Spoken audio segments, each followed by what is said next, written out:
नमस्कार उज्जैन, स्वागत है आप सभी का अभय न्यूज के 22 अप्रैल शुक्रवार शाम के बुलेटिन में। मैं हूं आपके साथ आकांक्षा पिवाल। आइए देखते हैं दिन भर की प्रमुख खबरें। इस बुलेटिन के प्रायोजक है आरके डेवलपर्स। शानदार घर खरीदें अब अपने बजट में।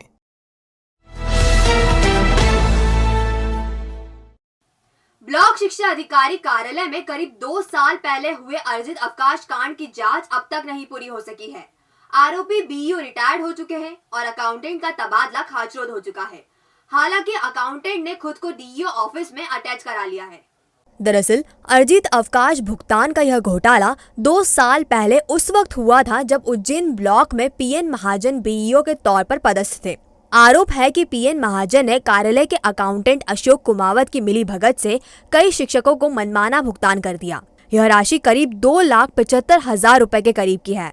शिक्षकों से मिले बिल की बीईओ और उनके अकाउंटेंट ने पड़ताल तक नहीं की और बिल सीधे सीधे पास कर दिए। इससे विभाग और शासन दोनों को चूना लगा। शिक्षा विभाग के इस चर्चित घोटाले को लेकर तत्कालीन डीईओ रमा नाहाटे ने 5 सदस्यीय समिति तक गठित कर दी थी। इस समिति ने अपनी जांच के दायरे में महाजन और कुमावत द्वारा पास किए गए 54 बिलों को लिया था। करीब 2 साल बाद भी इस जांच की जानकारी डीईओ आनंद शर्मा को नहीं है, जबकि इस बीच महाजन रिटायर्ड हो गए और कुमावत का तबादला बीईओ ऑफिस खाचरोद हो गया। हालांकि कुमावत ने खुद को डीईओ ऑफिस में अटैच कर रखा है। अभय न्यूज ने जब डीईओ से इस जांच और बगैर कार्रवाई के ही महाजन के रिटायर्ड होने पर चर्चा की तो शर्मा ने कहा कि उन्हें जांच के लिए पत्र जारी होने की जानकारी है, लेकिन जांच का निष्कर्ष क्या रहा यह उन्हें मालूम नहीं है। इस संबंध में पीएन महाजन ने बताया कि जांच में उन्हें क्लीन चिट दे दी गई थी।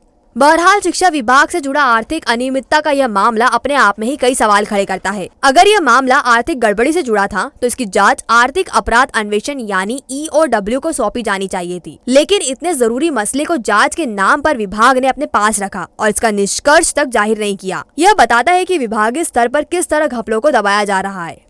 अभी आपके द्वारा मुझे संज्ञान में लाया गया है। मैं इस विषय को देखता हूँ। इसकी जांच के लिए पत्र जारी हुआ था, उसके बाद जांच का निष्कर्ष क्या है अभी मैं उसका पता करता हूँ। जो भी कार्रवाई होगी वो की जाएगी। इसमें 2 लोगों के सर नाम सामने है सर। एक तो रिटायर हो चुके हैं, उसमें तो एक जो है कि कहीं पदस्थ किए जा चुके हैं। जो भी स्थिति होगी उसको अपडेट करके और उसमें आगे जो भी कार्रवाई होगी वो। प्रदेश की सबसे बड़ी 300 बेड की mother and child care unit यानी चरक अस्पताल में रात को इलाज नहीं किया जाता। ये हम नहीं, यहाँ आने वाले मरीजों से नर्सिंग स्टाफ का कहना है, जिसकी दुहाई देकर मरीजों को निजी अस्पताल में ले जाने का षड्यंत्र रचा जाता है। आइए हम आपको इस खेल का ताजा उदाहरण देते हैं। तेलीवाड़ा में रहने वाले अंकित ठाकुर पत्नी डिम्पल को गुरुवार की दोपहर में चरक अस्पताल लेकर पहुंचे थे। प्रसव पीड़ा होने पर डिम्पल को भर्ती तो कर लिया गया, लेकिन उसे डिलीवरी के लिए निजी अस्पताल में शिफ्ट कर दिया गया। अब आपको बता दें कि चरक अस्पताल का स्टाफ कैसे मरीजों को निजी अस्पताल तक जाने के लिए मजबूर करता है। भर्ती होने के बाद डिम्पल की ब्लड की जांच की गई, जिसमें ब्लड में थोड़ी कमी बताई गई। उसे ब्लड चढ़ाया गया। रात करीब 3 बजे डिम्पल को प्रसव पीड़ा शुरू हुई, लेकिन इस बार स्टाफ ने रात में डॉक्टर नहीं होने की बात कहते हुए निजी अस्पताल में जाने की सलाह दे दी। पति अंकित के अनुसार उन्हें स्टाफ ने एनेस्थेटिस्ट नहीं आने की जानकारी दी। इस वजह से उन्हें पत्नी को निजी अस्पताल में ले जाना पड़ा। उस समय चरक अस्पताल में कोई महिला चिकित्सक नहीं थी।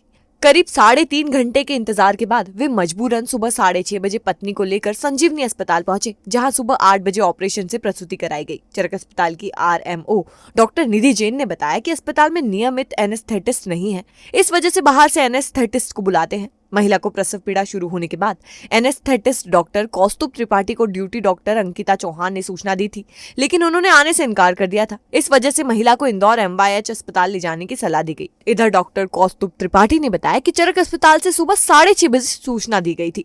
इससे पहले कोई कॉल नहीं आया। मतलब साफ है कि चरक अस्पताल का स्टाफ मरीज को निजी अस्पताल में धकेलने का प्रयास करता है। ये पहला मामला नहीं है जब मरीजों को अस्पताल पहुंचाने के लिए चरक अस्पताल स्टाफ के षड्यंत्र की खबर सामने आई हो। आए दिन इस प्रकार के मामले आते रहते हैं। निजी अस्पतालों से मिलने वाले मोटे कमीशन के लिए ये पूरा खेल रचाया जाता है। कमीशन की खेल की खबर सामने आने के बाद वरिष्ठ अधिकारी हर बार जांच और कार्रवाई का आश्वासन देकर मामले को रफा दफा कर देते हैं। कल 3 से 4 बजे के लगभग भर्ती करा था मरीज को, और रात को 3 बजे उनको ज़्यादा दर्द हो रहा था। तो मैडम से बोला था हमने, जो अपने ड्यूटी स्टाफ पे थे, उन्होंने बोला कि मैडम तो सुबह तक आएंगे, अभी आप एक काम करिए, या तो RD गाड़ी मेडिकल कॉलेज ले जाइए या इंदौर रेफर कर दीजिए।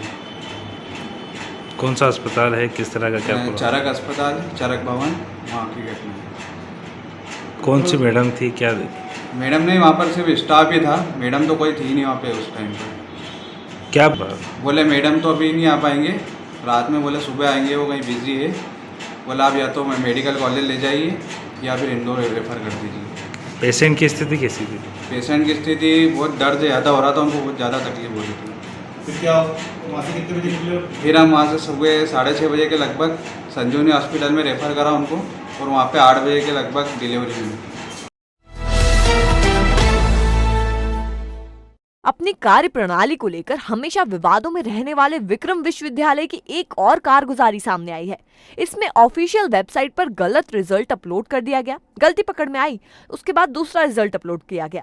इसी सप्ताह विक्रम विश्वविद्यालय ने लॉ फर्स्ट सेमेस्टर का रिजल्ट जारी किया है, जिसमें एग्रीगेट से कम नंबर लाने वालों को भी पास प्रदर्शित किया गया है। 2 दिन बाद रिजल्ट बदल दिया गया। इस पर विद्यार्थियों ने विरोध जताया है। विक्रम विश्वविद्यालय के कुलपति अखिलेश कुमार पांडे ने बताया कि इंटरनेट पर परीक्षा परिणामों को अपलोड करने का काम करने वाली कंपनी ने ये त्रुटि की है। घोषित परीक्षा परिणामों में नंबर में गलती नहीं थी, केवल स्कीम लगाने यानी प्राप्तांक के आधार पर पास, एग्रीगेट या एटीगेटी देने में गलती की गई। इस स्कीम में भी किसी प्रकार का कोई बदलाव नहीं किया गया। ये स्कीम बार काउंसिल से तैयार करके दी जाती है, जिसे यूनिवर्सिटी द्वारा लागू कर दिया गया।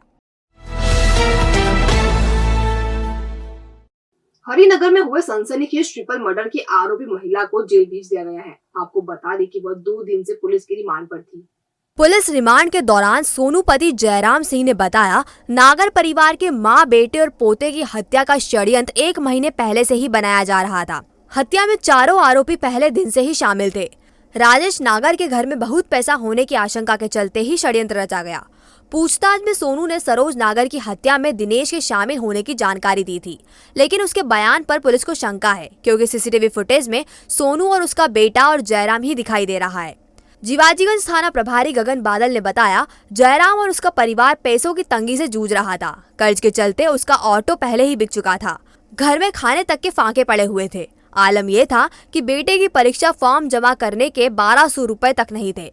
ऐसे में राजेश और पार्थ ने जयराम की पत्नी से पैसों को लेकर गाली गलौज की। इसके बाद पूरा षड्यंत्र रचा और दिनेश को भी इस मामले में शामिल कर लिया। उनका मोबाइल गलती से ही घटनास्थल पर छूट गया था। इसके सहारे ही पुलिस आरोपियों तक पहुंची। वैशाख की तपती धूप में सिर पर रसद की पोटली लेकर चलने वाले पंचक्रोशी यात्रियों के लिए ये खबर बेहद राहत भरी है। उज्जैनी सेवा समिति 25 से 29 अप्रैल तक होने वाली 118 किलोमीटर की पंचक्रोशी यात्रा में शामिल होने वाले श्रद्धालुओं के लिए पड़ाव उपपड़ाव पर भंडारे की व्यवस्था करेगी। समिति का मकसद है कि भीषण गर्मी में पद यात्रियों को रसद के वजन से मुक्ति रहे। यह भंडारे पिंगलेश्वर, करोहन, अम्बोदिया, जेथल, उंडासा पड़ावों पर महाप्रसादी भोजन सेवा के तहत होगी।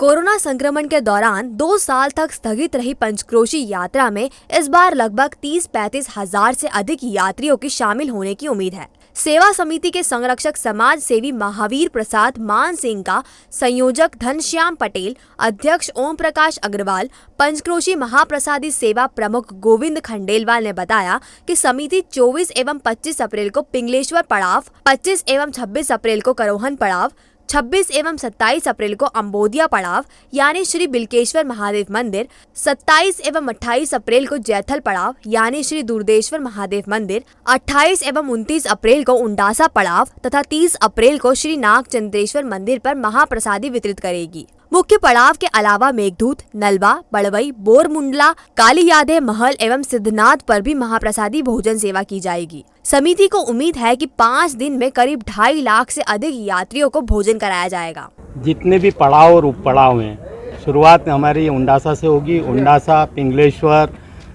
शनि मंदिर, करोहन, नलवा, अम्बोदिया और उसके अलावा साथ में कालियादे पैलेस, बड़वई गांव में भी रहेगी और बोरमुंडला और जेथल और फिर उंडासा, और उसके बाद में उज्जैन नगर में सिद्धनाथ और अपने यहाँ पर पटनी बाजार नागचंद्रेश्वर मंदिर पर। नरवाई जलाने से गुरुवार को मंगलनाथ क्षेत्र में एक आश्रम के पेड़ पौधे झुलस गए। आश्रम संस्थापक ने इस पर आपत्ति जताई है। कलेक्टर आशीष सिंह ने नरवाई जलाने पर भले ही प्रतिबंध लगा रखा हो, लेकिन किसान बेखौफ नरवाई जला रहे। शुक्रवार को मंगलनाथ रोड स्थित महामाया आश्रम के समीप एक किसान ने नरवाई में आग लगा दी। इससे आश्रम में लगे पेड़ पौधे बुरी तरह से झुलस गए।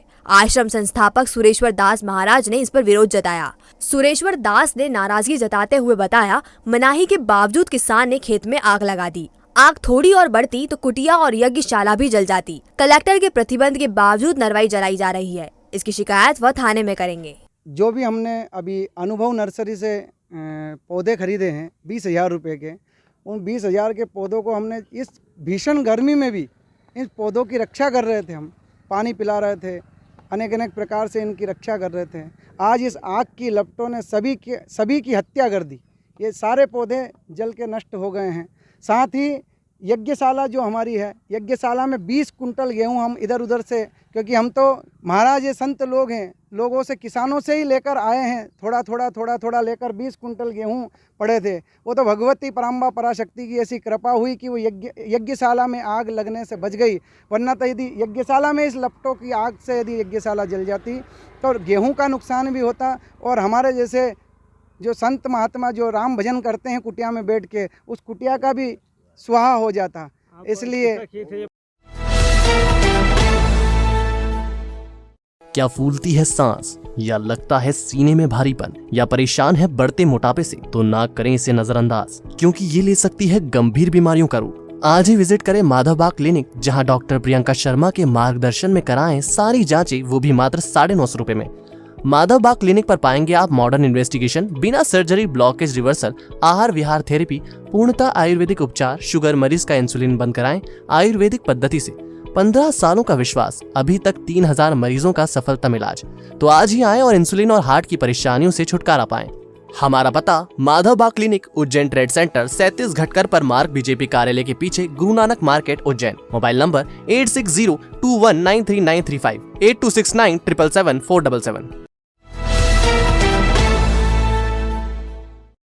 महिदपुर तहसील के झुटावत के ग्राम डुंगरिया के रहने वाले शिवनारायण शर्मा चरक अस्पताल के चिकित्सकों की मनमानी का शिकार हो रहे हैं। उनकी पत्नी किरण शर्मा को प्रसूति होना थी, लेकिन चिकित्सकों ने ऑपरेशन का हवाला दे दिया। ऑपरेशन करने में भी ये कहकर लेत लाली की कि उनकी पत्नी को ब्लड की कमी है और ऑपरेशन नहीं हो सकता, जबकि निजी अस्पताल में ब्लड की मात्रा ठीक पाई गई, बगैर ऑपरेशन के इलाज भी हो गया।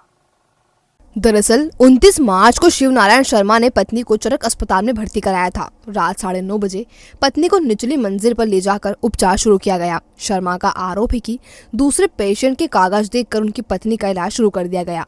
बोतल लगाने से उनकी पत्नी को घबराहट हुई तो मैडम ने कहा कि सीजेरियन ऑपरेशन करना पड़ेगा। जब ऑपरेशन करने की सहमति दी तो बोले ब्लड की कमी होने से ऑपरेशन नहीं हो सकेगा। जब शिवनारायण ने चिकित्सक से कहा कि वह ऑपरेशन करें तो उसे अस्पताल से बाहर निकाल दिया गया।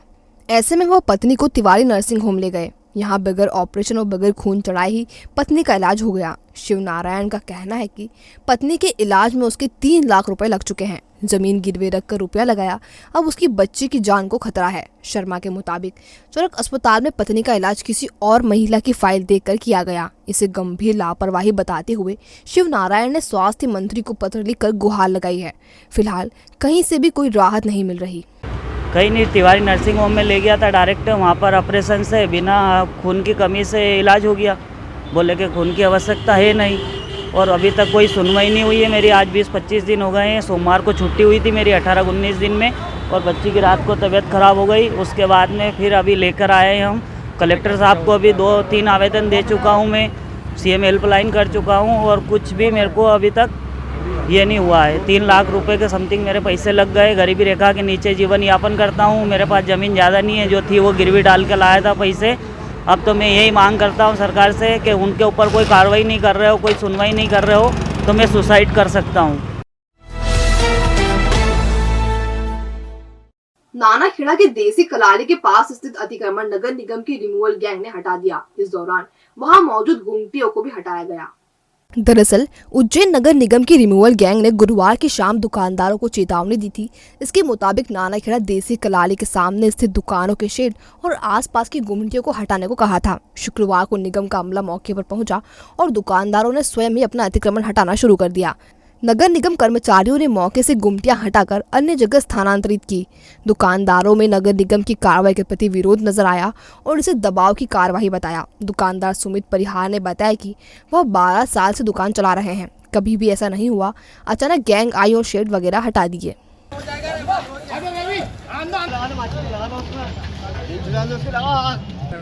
पता नहीं, एकदम अचानक आए थे, कल बोल के गए थे कि ये अतिक्रमण कर रखा है, ये हटा दीजिएगा, टीन सेट वगैरह का। कितनी दुकानें यहाँ पे? ये दुकानें 2 दुकानें हैं यहाँ से सलंग। तो उसके अलावा और गुमटियाँ भी हैं कुछ? गुमटियाँ हैं, अवैध उनका बोला हमने। क्या कारण मानते हैं आप? हम कितने समय से लगभग अपनी दुकान चला रहे हैं? और मेरे को 12 साल हो गए यहाँ दुकान चलाते अचानक ही एकदम ये हुआ है, पहली बार। आज तक पहले भी हुआ ऐसा, लेकिन हटाने का इतना आदेश नहीं हुआ था, खाली दुकानें पीछे करने का होता था। ये टीन सेट वगैरह हटाने का कभी नहीं हुआ। कोई लिखित में आदेश आपके द्वारा? नहीं, कोई लिखित में आदेश नहीं। तो अतिक्रमण किया जा रहा है, क्यों किया जा रहा है, क्या कारण है? ये कारण है इसके चक्कर में। मेरे 20 साल दुकान पर है, मैं बचपन में दुकान खोल रहा चल रहे हैं। क्या दुकान लगाते थे आप? मैं अन्य दुकान लगाता, पहले आटा दुकान थे, मोहन यहाँ में खाना दुकान हटा यहाँ पर, जब वहाँ से थाना में गया, इसकी दुकान में ना खोली थी। फिर यहाँ से मैं दुकान ना खोली, इसके बाद दुकान वहाँ से हटाई मैंने यहाँ से। किसकी शिकायत हुई है? ये सब कलाली की है, मेरी जो रही है। अच्छा, मेरा बताओ। देश में एक बार फिर भारतीय राष्ट्रीय दिनदर्शिका पर बहस शुरू हो गई है। इसे लागू करने के लिए विक्रम विश्वविद्यालय में 2 दिवसीय संगोष्ठी में विचार किया जा रहा है। शुक्रवार को संगोष्ठी का शुभारंभ किया गया। इसमें देश भर के 250 से अधिक विद्वान शामिल हुए।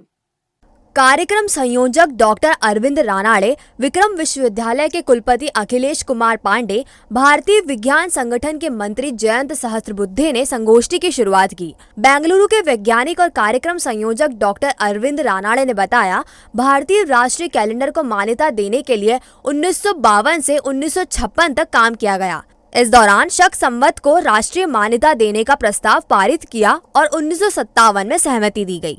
लेकिन इसके बाद भी आज तक आम आदमी के बीच में इसका उपयोग प्रचलन से बाहर है। इसी तरह मध्य प्रदेश में भी विक्रम संवत प्रचलन में नहीं है, जबकि ये कैलेंडर खगोलीय गणनाओं पर आधारित है। ग्रेगरियन कैलेंडर में भारतीय कैलेंडर जैसी विशेषता नहीं है। भारतीय विज्ञान संगठन के मंत्री जयंत सहस्त्रबुद्धे ने बताया कि ग्रेगरियन कैलेंडर भारतीयों पर थोपा गया ताकि वह ब्रिटिश आधार पर चले। विश्व का कोई भी देश किसी अन्य देश की काल गणना के अनुसार नहीं चलता, क्योंकि हर देश की भौगोलिक स्थिति अलग होती है। इसका असर खगोलीय गणना पर पड़ता है। केवल भारत में ही आज तक ब्रिटिश कैलेंडर चलन में है, जिसका उपयोग बंद होना चाहिए। कार्यक्रम के दूसरे सत्र में विद्वानों को डोंगला वेधशाला ले जाया गया। यहाँ दूसरे सत्र की संगोष्ठी हुई। विचारकों ने बताया कि विक्रम संवत ग्रेगरियन कैलेंडर से 57 वर्ष आगे है। यह पूर्णिमा पर आधारित है, यानी कैलेंडर में महीना पूर्णिमा के अगले दिन यानी कृष्ण पक्ष से बदलता है, जबकि शक संवत ग्रेगरियन कैलेंडर से 78 वर्ष पीछे है। ये संवत अमावस्या की गणना पर आधारित है। इसमें नए महीने की शुरुआत अमावस्या के अगले दिन से मानी जाती है। इन्हीं संवतों के आधार पर भारत वर्ष में 30 त्योहार मनाए जाते हैं। बावजूद इनके बारे में आमजन को कोई खास जानकारी नहीं है। इस अखिल भारतीय 2 दिवसीय संगोष्ठी का आयोजन भारतीय राष्ट्रीय दिनदर्शिका को समझने समझाने के लिए की गई है, जिसमें भारतीय राष्ट्रीय दिनदर्शिका जो 1957 में भारत के संसद से पारित हुई है, लेकिन आमतौर पर लोगों ने उसको नहीं अपना पाया है। उसके कई सारी पहलू होंगे, तो उन पहलुओं पे चर्चा करने के लिए क्यों हुआ ऐसा, क्यों लोगों ने उसको नहीं अपनाया, इसमें क्या कमी रही या कुछ चुनौतियां हैं, कुछ उपलब्धियां, इसके ऊपर चर्चा करनी है। लेकिन अंततः इस 2 दिन के संगोष्ठी में हमारा मुख्य उद्देश्य है कि जो भारत के संसद से पारित 1957 में जो राष्ट्रीय दिनदर्शिका पारित हुई है, वो हर लोगों ने अपनानी चाहिए, क्योंकि वो विज्ञान के ऊपर आधारित है। देखिए, देश स्वतंत्र होने के पश्चात जो हमारी पहचान को मिटाने का प्रयास हुआ, उसको फिर एक बार स्थापित करना ये स्वाभाविक बात आई, और उसके अंतर्गत ही ये दिनदर्शिका का निर्माण किया गया। तो हमने सोचा कि इस वर्ष ये जो स्व की स्थापना का विषय अपने देश में है, उसको लोगों के पास ले जाना चाहिए, क्योंकि जितना ये पहुंचना चाहिए उतना पहुंचा नहीं है। इस कल्पना को लेकर एक कार्यक्रम की योजना बनाई। उज्जैन से घर लौट रहे युवक की बाइक अनियंत्रित होकर नाले में जा गिरी। घायल को तुरंत लोगों ने अस्पताल पहुंचाया, जहां उसने दम तोड़ दिया। आगर रोड स्थित ग्राम मुहेड़ी का रहने वाला करण सिंह गुरुवार को उज्जैन आया था। रात को लौटते वक्त गांव के पास से उसकी बाइक अचानक अनियंत्रित होकर नाले में जा गिरी। इससे उसके सिर में गंभीर चोट आई है। उसे गंभीर हालत में जिला अस्पताल में भर्ती करवाया गया, जहां इलाज के दौरान उसने दम तोड़ दिया। मृतक करण खेती करता था। खेती का सामान लेने ही वह उज्जैन आया था, लेकिन लौटते वक्त मौत से सामना हुआ और उसकी जिंदगी की शाम ढल गई। वो नाले में गिर गए थे, रास्ते में गाड़ी से आ रहे थे तो नाली है, तो नाले में गिर गए, लक्कड़ की लग गई उनको। क्या नाम है? कितनी उम्र? कौन से गांव के रहने वाले? ग्राम बहुरी। बहुरी। कितनी उम्र होगी लगभग? 42 साल। 42। आप 15 दिन पहले सड़क पर गिरकर गंभीर तौर पर घायल हुए अधीर ने अस्पताल में दम तोड़ दिया। पीएम के बाद शव परिजनों को सौंप दिया गया है। घटिया के जयरामपुरा का रहने वाला 50 साल का अंतर सिंह करीब 15 दिन पहले सड़क पर गिरकर घायल हो गया था। गंभीर हालत में उसे आरडी गार्डी अस्पताल में भर्ती किया था। गुरुवार की रात उसकी मौत हो गई। रिश्तेदार राहुल ने बताया, नशे की हालत में अंतर सिंह सड़क पर गिर गए थे। सिर में गंभीर चोट लगने से उपचार के लिए भर्ती कराया गया। घटिया पुलिस ने पीएम के बाद शव परिजनों को सौंप दिया है। मामले में मर्ग कायम कर जांच की जा रही है। घर पे आया था रात को काम करके, शराब पी के गिर गया, रोड पे तो लग गई चोट गिट्टी। तो कहाँ पर? जयरामपुरा।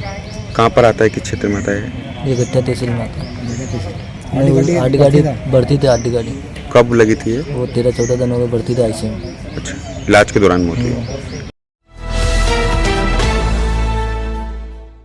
नरवर थाने में आने वाले उज्जैन इंदौर रेलवे ट्रैक पर माधोपुर स्टेशन के पास पटरी पर करीब 55 साल के व्यक्ति का शव मिला। मरने वाला संभवतः देवास का रहने वाला है।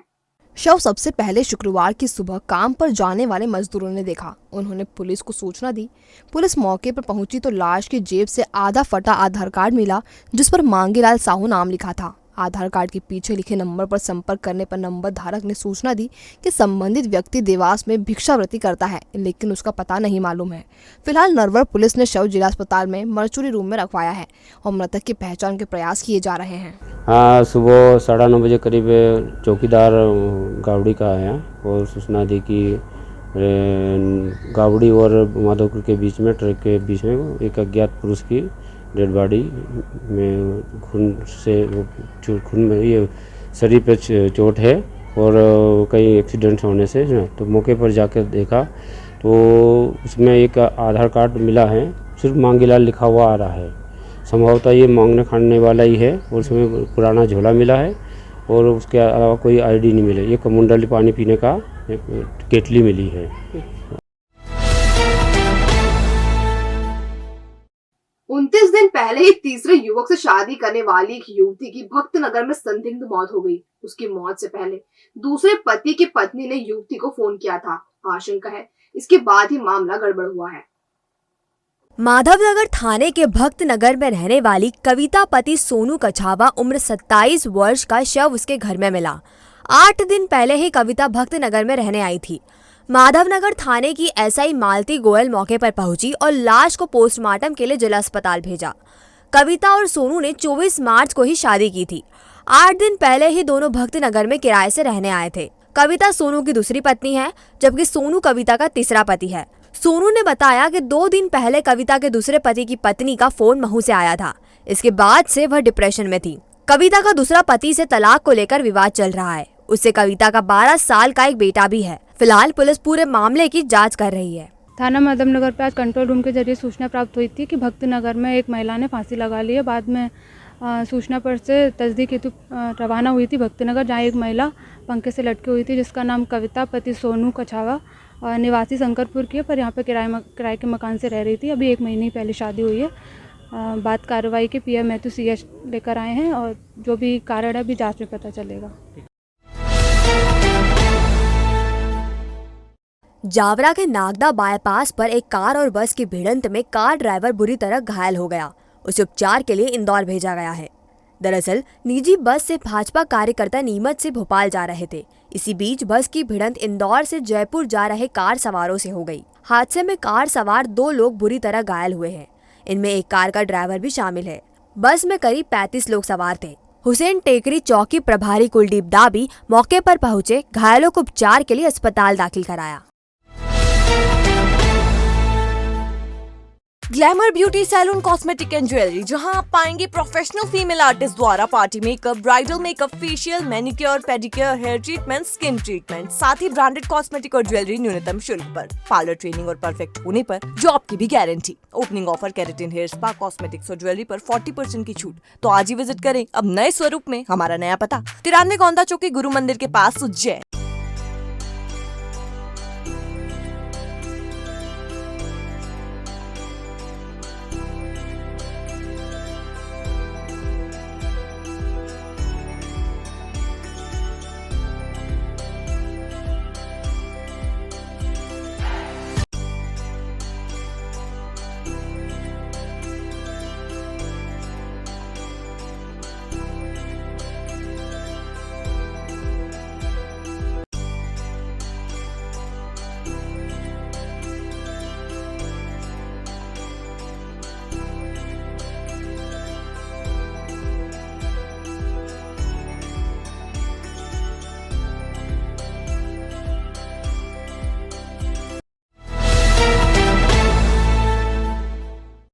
तो आपने देखा अभय न्यूज का आज का बुलेटिन। अगर खबरों को लेकर आपके पास कोई फीडबैक हो तो हम तक जरूर पहुंचाएं। कल फिर मिलेंगे नए बुलेटिन के साथ। नमस्कार।